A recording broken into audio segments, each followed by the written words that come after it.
Hey guys, Miguelod, shout out po. This is Linkets Official. Oh guys, good noon.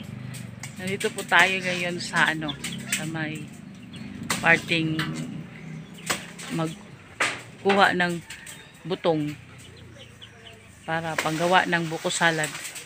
Ayan guys, yung nagkat-kat ng butong, umakyat sa butong. Sa likod mo, Angelan. Yeah. Oh. Pwede maka.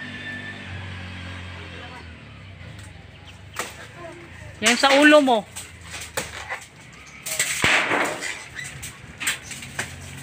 Ayan guys.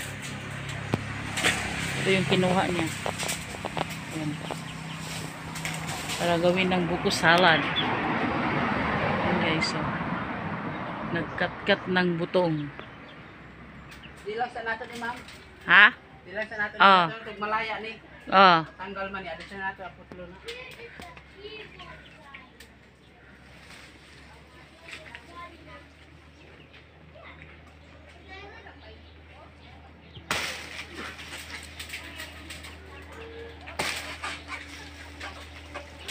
Sa ano pa? Pilot. Pilot.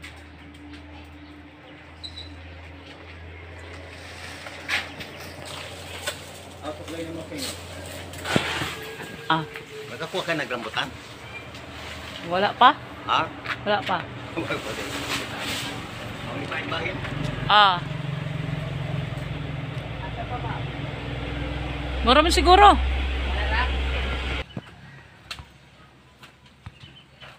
Dito na naman siya sa kabilang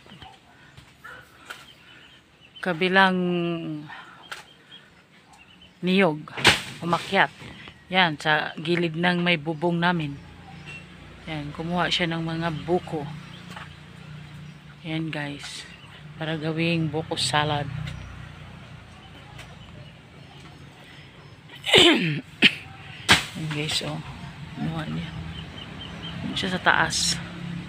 Mag-ingat ka dyan. Kasi, ang taas-taas baka mahulog.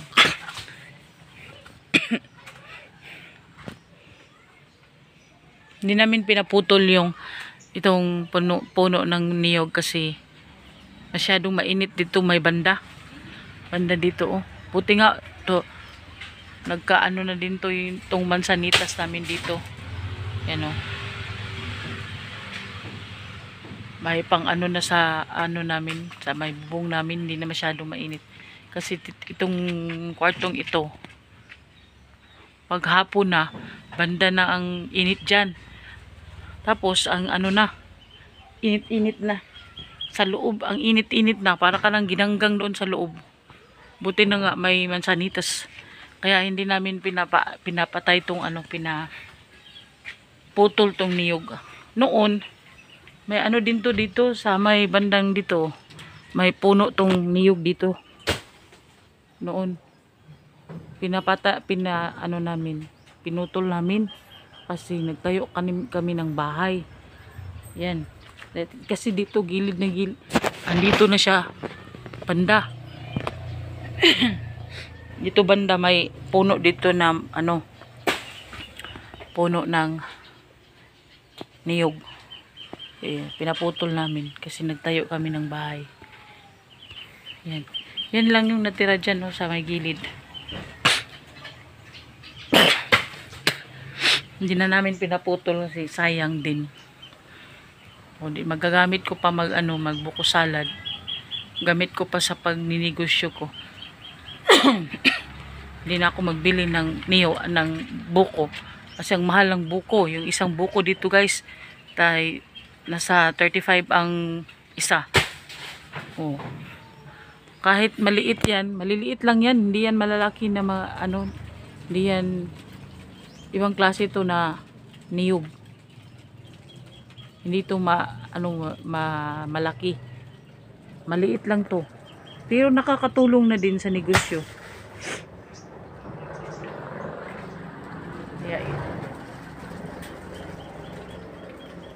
Kaya pag harvest na, itong umaakyat, ito yung palagi kong kinukuha. Kasi alam niya kung anong gagawin dyan sa niyog. Pasensya na guys kasi sinisipon ako. Inakahangad ako dito. Yung sipon bumabalik sa ilong. Yan, gumawa siya ng hak-hak guys. Yung tapakan ng paa mo para makaakyat ka. Ditong banda, wala tong mansanitas na to, puno na to. Ang init pagkahapon. Itong mga halaman dito, naiinitan, nasusunog yung mga dahon.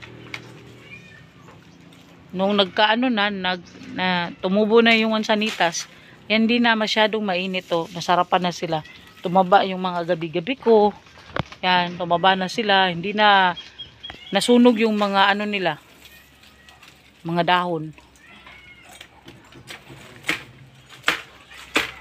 Yan kasi may nakatabo na eh.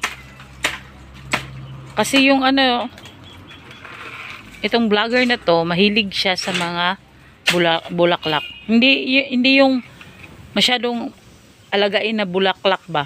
'Di ba mayroong bulaklak na alagain? Hindi ko gusto 'yun. Nabubuisit ako nun pag yung halamang aalagain. Pero gaya ng itong mga tinatanim ko, hindi kailangan lang nila ng bisbisan ba? Bisbisan ng mga bulaklak. Kaya ng tao, 'di ba? Kailangan ng bisbis para masaya naman ang buhay natin. Ang sarap ng gising pag may bisbis ang tao, guys, 'di ba? Yan na guys, yung mga butong-butong buko namin na nakuha ko. And guys, last na tong ano po, puno ng niyog na katkaton niya. Kung sa kay Tagalog sa katkaton, kadlukan, pag mukatkat siya ng apunuan kay na may kuandirian, na may kasi tawagan ni naay kuan ba kaning linya papunta doon sa septic tank. Takot siya mag-akyat ng puno na yan kasi mabuak man tong kuan, mabuak man tong PVC. Kasi yan sa ibabaw. Yang ano, isa lang yung ano, kukunin yung buko tapos mahulog tatlo. Yan guys. Tagal kasi niya pumunta dito guys. Tatlong ano na yan. Tatlong bulig na yan ko. Parang may ano na. Parang may lubi na. May sakto. Tapos may yung manipis pa yung laman.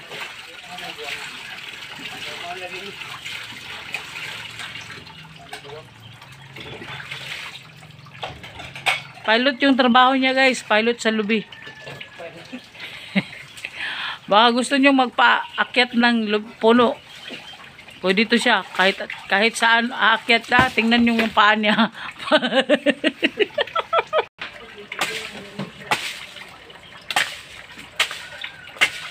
Tikman na niya guys kung sakto ba yung pagkabutong o hindi.